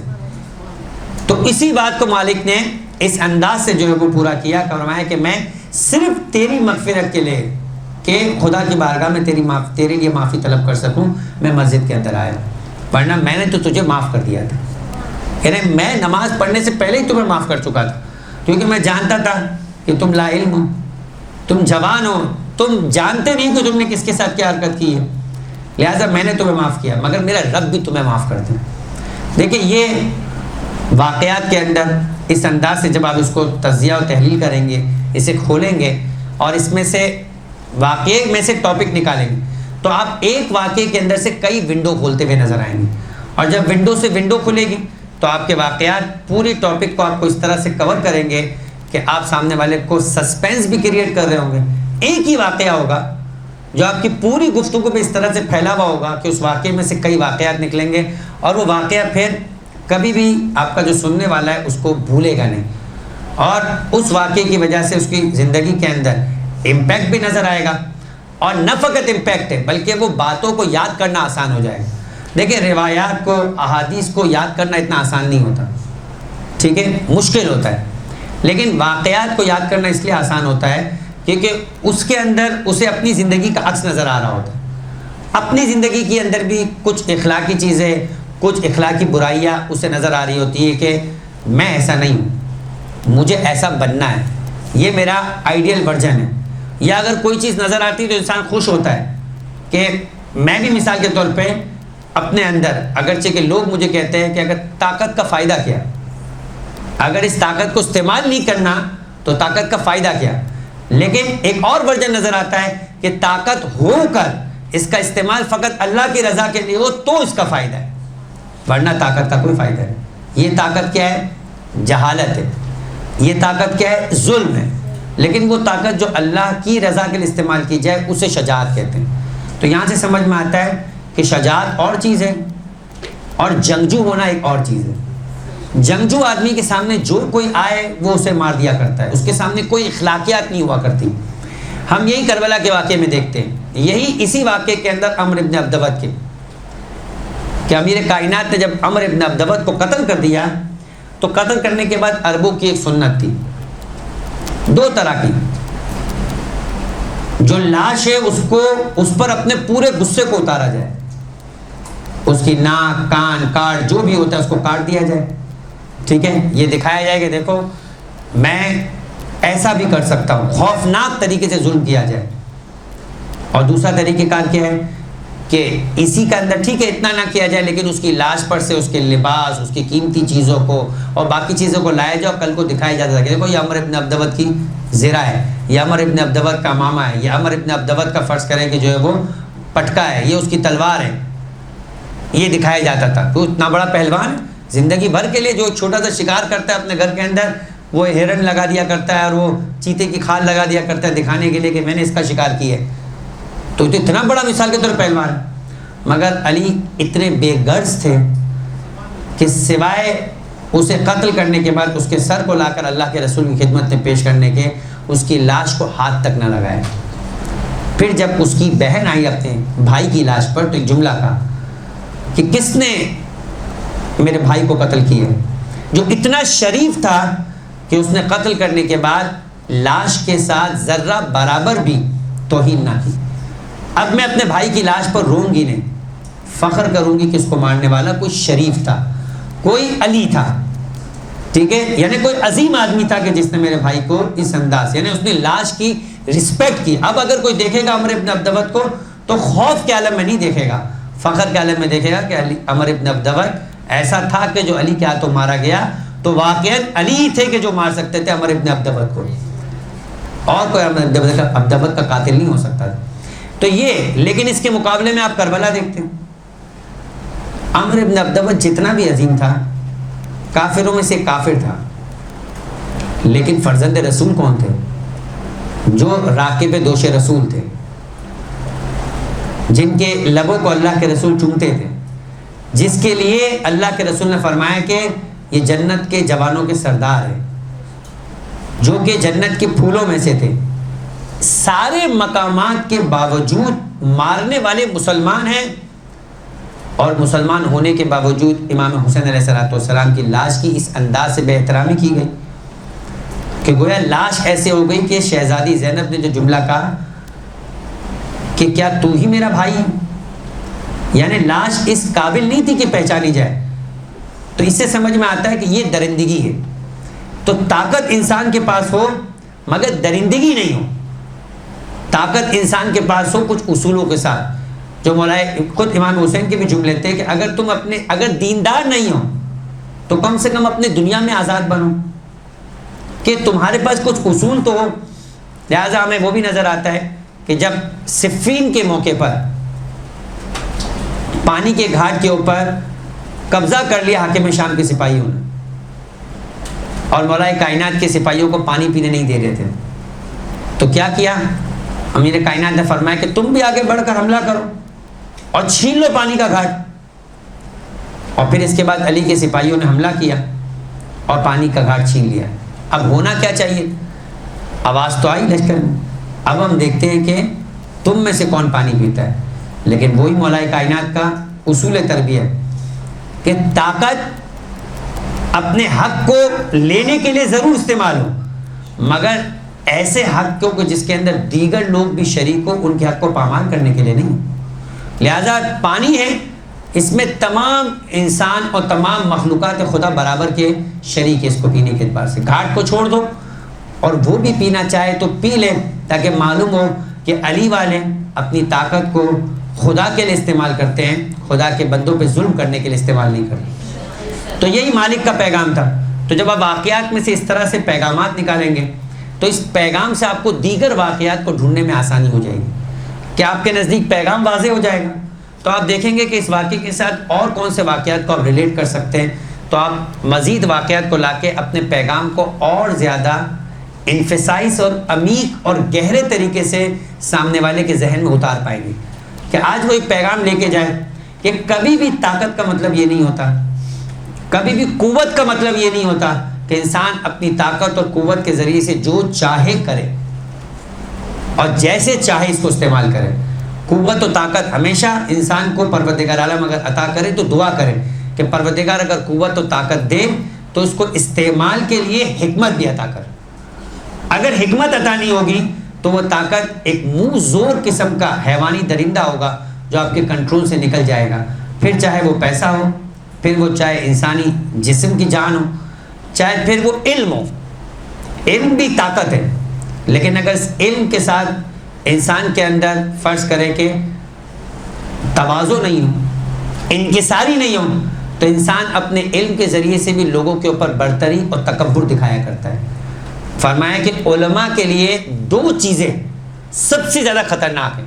اچھا، علماء میں مطلب وہ نہیں ہے کہ جو میری طرح ماما بن کر آ جائے کہ آپ بولیں کہ یہ صرف ان کی باتیں ہوتی. نہیں، جو کوئی بھی علم رکھتا ہے، جتنا علم رکھتا ہے اتنا عالم ہوتا ہے، پر جتنا عالم ہوتا ہے اتنی زیادہ یہ دو پریشانی اس کے ساتھ ساتھ چلتی ہیں. یہ دو یاجوج ماجوج ہیں جو اس کے ساتھ ساتھ چلیں گے ہمیشہ، ایک تکبر اور ایک حسد. جو کوئی بھی آپ ممبر پہ جائیں گے تب بھی پریشانی. ایک زینا آ کے بیٹھ گئے نا، اب یہ 3 زینے کا ممبر نہیں ہے جہاں بیٹھا ہوں، ایک زینے کا ہے، لیکن ایک زینے کی پریشانی. اب اگر میرے سامنے کوئی اور خطابت کرے گا نا اور مجھ سے اچھی کر جائے گا تو مجھے حسد ہو جائے گا، اور اگر میں اس سے اچھی کر جاؤں گا تو مجھے تکبر ہو جائے گا. یہ دو چیزیں جہاں پر ہو وہیں پر سمجھے کہ یہ علم کی آفت ہے. لہٰذا انسان کو ہمیشہ علم طاقت ہے، تو اس طاقت کی آفت کیا ہے؟ تکبر و حسد. تو مجھے خدا سے دعا کرنے کی پروردگار مجھے علم دے مگر مجھے حسد اور تکبر سے محفوظ رکھ. تو یقیناً یہ دعا کرنے کا مقصد کیا ہے؟ دعا کرنے کا مقصد یہ ہے کہ میں جانتا ہوں کہ یہ اس کی آفت ہے، تو میں ہمیشہ اپنے آپ کو اینالائز کروں. جب رات کو اپنے بستر پہ جا کر سوؤں تو یہ دیکھوں کہ کسی کے لیے میرے دل میں حسد تو نہیں. میں رش کروں تاکہ میں اچھی گفتگو کروں، میں بھی اچھے پیمانوں کے اوپر اور اچھے معیار پہ پہنچوں، اور میں اس کے لیے دعا کروں کہ پروردگار تو اسے مجھ سے بھی زیادہ اچھی طاقت گویائی اور مجھ سے بھی زیادہ اچھے انداز سے اہل بیت کا پیغام پہنچانے کی توفیق. یہ تو وہ ریس ہے کہ جس کے اندر جو کوئی بھی آگے بڑھے گا ہم سب کی اجتماعی طور کے اوپر اس میں جیت ہے، کیونکہ ہم اہل بیت کا پیغام پہنچا رہے ہیں. اگر اس کے بعد زیادہ قوت گویائی ہے، زیادہ قوت اعتماد ہے، تو میری دعا ہے کہ پروردگار اس کے ذریعے سے مزید اہل بیت کے پیغام کو پہنچا. کہیں اہل بیت کا پیغام کم پہنچے یہ ہماری جیت نہیں ہے، ہار ہے ہماری. نمبر 2، اگر میں واقعاً زیادہ کمال رکھتا ہوں تب بھی میرے اندر تکبر پیدا نہیں ہو. باقاعدہ ائمہ علیہ السلام اس تکبر کو پیدا نہ ہونے پائے اس کے لیے اپنے اصحاب کو تنبیہ کیا کرتے.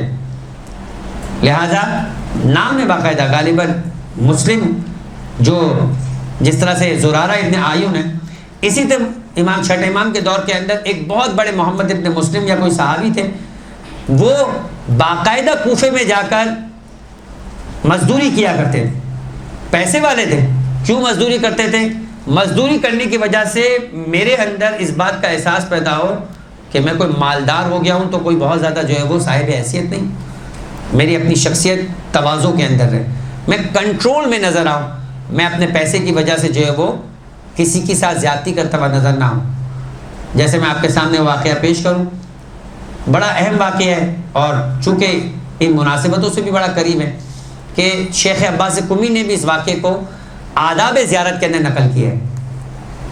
زیارت کے اوپر جاتے ہیں، مختلف قافلے کا تعین کرتے ہیں، الگ الگ پیکیجز ہوتے ہیں. بھائی یہ اسٹینڈرڈ پیکیج ہے، یہ بجٹ پیکیج ہے، یہ سپر بجٹ پیکیج ہے، یہ اسمارٹ پیکیج ہے، فلاں پیکیج ہے.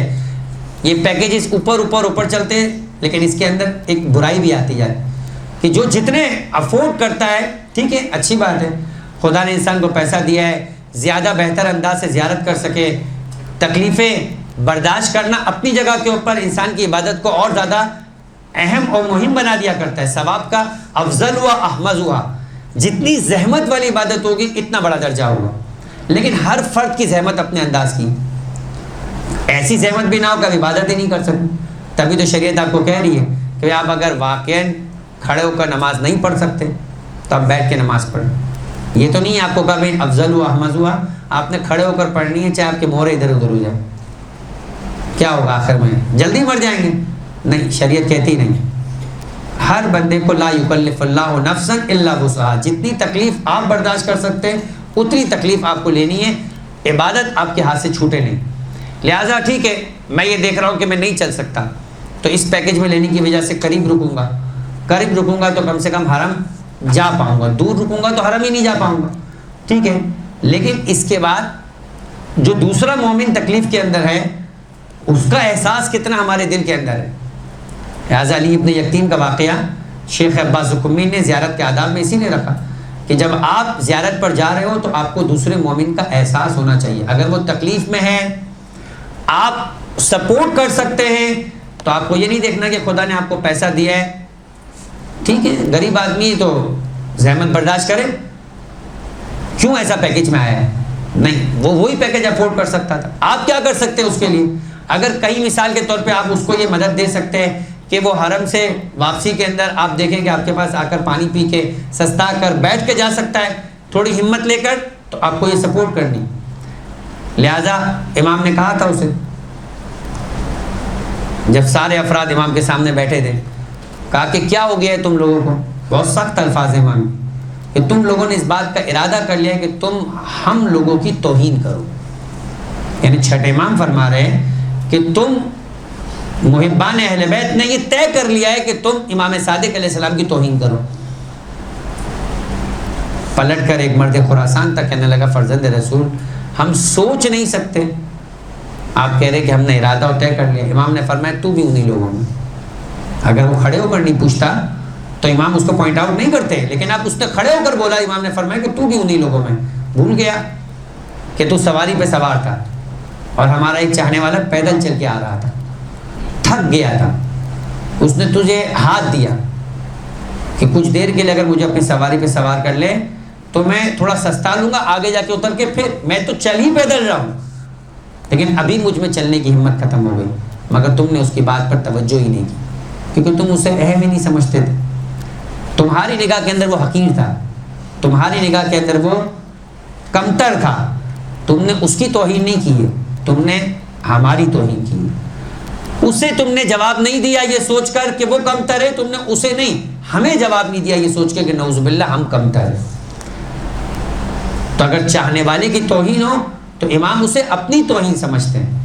تو اگر انسان کے پاس جس طرح سے علم کے بعد مال آ جائے تو انسان مال کے ساتھ بھی سوچے کہ میرے اندر تکبر نہیں آنا چاہیے، میرے زبان سے الفاظ ایسے ادا نہیں ہونے چاہیے جو دوسرے کے لیے تکلیف کا باعث ہو جائے، چونکہ اس کے پاس پیسہ نہیں ہے، اس کے پاس وسائل نہیں ہے. تو اس انداز سے جب آپ واقعات کے اندر ان باتوں کو یعنی اگر تجزیہ کرنے کے بعد یہ پہچان لیا کہ اس واقعے میں سے یہ پیغام نکلتا ہے، تو پیغام بھی آپ اگر واضح کر پائیں گے تو اس سے متعلق آپ واقعات سے اور دیگر سپورٹڈ واقعات کو شامل کر کے اپنی بات کو سامع کے لیے زیادہ پر اثر اور زیادہ عمیق اور گہرا جو ہے وہ اس کے اوپر بات کو اپنی پوائنٹ آؤٹ کر سکیں گے. ٹھیک ہے. آپ نے جیسے یہ ریفرنس دیا کہ چھٹے ماؤں کا بولے تو کوئی اچھا پوچھ سکتا ہے کہ اس کا ریفرنس ہے. بالکل ہو سکتا ہے. دیکھیں وہ تو ابھی میری گفتگو اور ریفرنس بتانے کے اعتبار سے بات نہیں تھی، لیکن یہ تو میں نے آپ کو ریفرنس دے دیا کہ یہ تو شیخ عباس زکمی نے مفات الجنان کے اندر زیارت کے آداب کے اندر جو ہے وہ بیان کی بات. وہ تو دیکھیں جب بھی گفتگو کریں گے تو ڈیفینیٹلی واقعہ آپ جہاں کہیں سے بھی لائیں گے. 3 طرح کے واقعات ہیں. دیکھیں قرآن مجید نے بھی ایک بات کہی ہے کہ قرآن قصوں کی کتاب نہیں. آپ نوٹ کریں گے قرآن میں قصے اس طرح سے واقعات نہیں بیان کیے گئے جس طریقے سے بحار الانوار میں یا حیات القلوب میں بیان کیے گئے. حیات القلوب میں واقعات کو بہت پھیلا کر کئی صفحوں کے اوپر جا کر بیان کرتے ہیں، لیکن قرآن ایسی کتاب نہیں. قرآن کیا کرتی ہے؟ جس اخلاقی ٹاپک پہ بات کی ہے اس سے متعلق اس واقعات کو فقط اتنا ہی بتاتی ہے، تاریخ میں لے کے نہیں جاتی. لیکن جب ہم اپنی مجلس پڑھتے ہیں یا اپنی خطابت کرتے ہیں یا اپنی گفتگو کرتے ہیں تو تھوڑا سا کیا کرتے ہیں، تاریخی حوالے دیتے ہیں. تاریخی حوالے دینے کا فائدہ ہوتا ہے کہ جن کی ہسٹری میں دلچسپی ہوتی ہے وہ بھی آپ کے ساتھ ہو جاتے ہیں. آپ کی بات مزید آتھینٹیکیٹ اور زیادہ مثال کے طور پہ جو ہے نا وہ با ریفرنس ہو جاتی. آپ حوالہ دیتے ہیں کہ دیکھیں حیات القلوب کے اندر بھی یہ واقعہ ڈسکس کیا گیا ہے، یا مثال کے طور پہ تاریخ اسلام کے اندر بھی یہ واقعہ بیان کیا گیا ہے. ٹھیک ہے. یا مثال کے طور پہ فنا کتاب ہے اس کے اندر بھی یہ بات جو ہے وہ بیان کی گئی ہے. تو ایک تو یہ فائدہ ہوتا ہے کہ تھوڑا سا آپ نے بھی محنت کی ہے کہ آپ کو معلوم ہے کہ واقعات ثابت شدہ واقعہ ہے، آتھینٹیکیٹ واقعہ ہے. ٹھیک ہے. ایسا واقعہ نہیں ہے کہ جو اس واقعے کی کوئی دلیل ہی نہیں ہو، کوئی ضعیف واقعہ یا ضعیف سند جو بات بیان کر دی جائے. کیونکہ واقعات میں ایک بڑی پریشانی یہ بھی ہوتی ہے کہ کچھ ایسے واقعات بھی ہوتے ہیں کہ جو ثابت شدہ نہیں ہوتے. ٹھیک ہے. اگزامپل کے طور پہ دوں میں آپ کو صرف سمجھانے کے لیے، ہمارے ہندوستان اور پاکستان کے اندر کچھ کہانیاں وغیرہ جو ہے وہ عام طور پہ پڑھی جاتی ہیں. ساری کہانیاں ایسی نہیں. دیکھیں واقعات اور کہانیوں میں ایک فرق ہے. کہانیاں جو ہے وہ کہی جانے والی باتیں ہے یا نہیں پتا، ہوئی تھی یا نہیں ہوئی تھی نہیں پتا. ٹھیک ہے. ثابت ہے یا نہیں پتا. اس کا مطلب کیا ہے کہ 100% نہیں ہوئی تھی کا یہ بھی نہیں پتا. کچھ ہوئی تھی اور کچھ صرف فکشن ہے، صرف قصہ ہے. ٹھیک ہے. لیکن جو واقعات ہوتے ہیں عام طور پہ جب واقعہ بولتے ہیں تو اس کا مطلب یہ ہوتا ہے کہ تاریخ کے اندر یہ بات ہوئی تھی اور اس لیے آپ کو بیان کی جا رہی ہے. اچھا جب ہوئی تھی تو پھر آپ کے پاس ریفرنس ہونا چاہیے. ریفرنس آپ دیں گے تو اس کی وجہ سے آپ میں بھی اطمینان کی کیفیت پیدا ہوگی.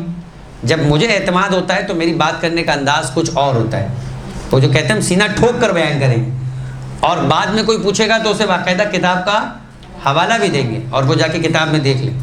تو یہ بات بھی یاد رکھیے کہ اگر آپ کہانی کو پھیلا بھی رہے ہیں، ٹھیک ہے، تو کہانی کو پھیلانے میں ایک طریقہ کار ہے کہ کہانی میں کہانی لائی جائے، اور ایک مرتبہ ہے کہ اپنی کہانی کو آپ گلیمرائز کر دیں. کہ کہانی میں جو کیریکٹر نہیں ہیں، جو باتیں نہیں ہیں، وہ بھی آپ اس میں شامل کر دیں. تو ایسا نہیں ہونا چاہیے کہ آپ کہانی کو بڑا کرنے کے لیے کہانی میں ایسے کیریکٹر اور ایسی باتیں پیش کرنا شروع ہو جائے جو ہے ہی نہیں. جب وہ جا کے تاریخ میں پڑھے تو بولا یہ واقعہ تو ہمیں اس واقعے کے اندر یہ جو پوائنٹس ہیں یہ تو ہمیں کہیں نہیں ملے. تو یہ ایک کہانی بیان کرنے والی کی امانت داری ہو کہ کہانی کو پھیلائے تو مزید واقعات کو اس کے اندر انپٹ ضرور کرے، تاکہ بات آپ کی اس کہانی سے متعلق مزید آتھینٹیکیٹ ہو جائے کہ تاریخ میں انمول واقعہ نہیں ہے. یہ ایسی بات ہے کہ ہر دور کے اندر کہیں نہ کہیں سے اس طرح کی چیزیں پیش آئی ہیں، لہٰذا ہمارے دور میں پیش آئی ہے. ٹھیک ہے. میں اس کو عین وقت پہ ختم کروں. وہ جو سورہ مبارک عنکبوت کی آیت ہے، بسم اللہ الرحمن الرحیم، الف لام میم، احسب الناس ان یترکوا ان یقولوا آمنا وهم لا یفتنون ولقد فتنا الذین من قبلهم ولیعلمن اللہ الذین صدقوا ولیعلمن الکاذبین. کیا کہا؟ کیا لوگوں نے یہ خیال کر لیا ہے کہ اگر وہ اتنا کہہ دے کہ ہم ایمان لائے تو انہیں چھوڑ دیا جائے گا، ان کا امتحان نہیں ہوگا؟ نہیں، اس سے پہلے بھی امتحان ہوا ہے تاکہ بتایا جا سکے کہ تم میں سے کون سچا ہے اور کون جھوٹا ہے. مطلب ہے کہ ہر دور کے اندر آپ کو یہ واقعات، یہ حادثات، یہ امتحانات نظر آئیں گے. اور جب آپ سیکوینس کے اندر بتائیں گے دیکھو پہلے والوں کے ساتھ بھی ہوا تھا. یہ قرآن کا بھی طریقہ کار ہے. کتب علیکم الصیام کما کتب علی الذین من قبلکم. صرف روزہ تم پر نہیں فرض کیا گیا ہے، تم سے پہلوں پر بھی فرض کیا گیا ہے. تو کیا ہوا؟ کیا ہوا ہے؟ مطلب یہ کہ دیکھو لوگوں نے بھی روزہ رکھا ہے تو تم بھی روزہ رکھ سکتے ہو. ایسا نہیں کہ تم پہ پہلی دفعہ تم کو بھوک و پیاس میں مبتلا کہ تم ہمیں تو مار دیا، نہیں، تم سے گزشتہ لوگوں کو بھی روزہ فرض کیا گیا، تم سے پہلے کے لوگ بھی صبر اور برداشت کرتے تھے، استقامت سے اپنی زندگی بسر کرتے۔ آج اگر تم غیبت کے اندر ہو تو تم سے پہلے کے انبیاء کے اندر بھی غیبت کا دور آیا ہے، انہوں نے بھی صبر و برداشت کیا ہے۔ تمہارا امتحان تو بہت چھوٹا ہے، ابھی تو امتحانات دیے ہی نہیں ہیں کچھ۔ ہم صرف اپنے ائمہ کے دور کے امتحانات جب دیکھتے ہیں نا تو آج ہمیں سمجھ میں آتا ہے کہ ابھی بھی ہم نے وہ امتحان نہیں دیا ہے۔ دنیا کے کچھ اور علاقوں میں ایسے ایسے امتحانات ہو رہے ہیں جن سے ہم ابھی بچے ہوئے ہیں۔ تو قرآن کہہ رہا ہے کہ امتحان تو ہوگا، آزمائش تو ہوگی۔ تو آپ جب آزمائش کے، یہ ساری آزمائش ہے، یہ پورا دین کیا ہے؟ آزمائش ہے۔ ہمارے دین کو نام دیا کہ ہمیں بولا کہ مکلف، کیا بولا ہے؟ اور ساری کی ساری احکامات دینی کو کیا بولا گیا ہے؟ تکالیف الہی۔ یہ کلفت ہے، مشقت ہے، اس کو کیا بولتے ہیں؟ تو پہلے دن دنیا میں آنے سے لے کر جو بچہ پہلے دن آتا ہے وہ بھی شدید مشقت برداشت کر کے آتا ہے، اور جب آخر میں جاتا ہے تو ملک الموت جب روح قبض کرے گا، وہ تو جب کرے گا تب پتہ چلے گا۔ ابھی تو صرف سنا ہے نا آپ نے القائم کی کتابوں میں بھی کہ آخری وقت میں موت کے وقت کیا کیا ہوگا، تو وہ سب ہوگا۔ تو دنیا میں آنا بھی آپ کا مشقت ہے، جانا بھی مشقت ہے۔ تو یہ دو مشقتوں کے درمیان پوری زندگی مشقت ہے، لہٰذا ہمارے واقعات بتاتے کہ دیکھو یہ پہلے بھی ہوا تھا، اب بھی ہوگا اور بعد میں بھی ہوگا۔ ان وقتوں میں ہمیں فیس کرنا ہے، یہ کیسے فیس کرنا ہے یہ واقعات بتاتے ہیں، ٹھیک ہے؟ تو بس یہی جو ہے وہ آپ کے سامنے گفتگو تھی۔ اگر اس سے متعلق کچھ سوالات ہیں تو آپ سوالات کر سکتے ہیں۔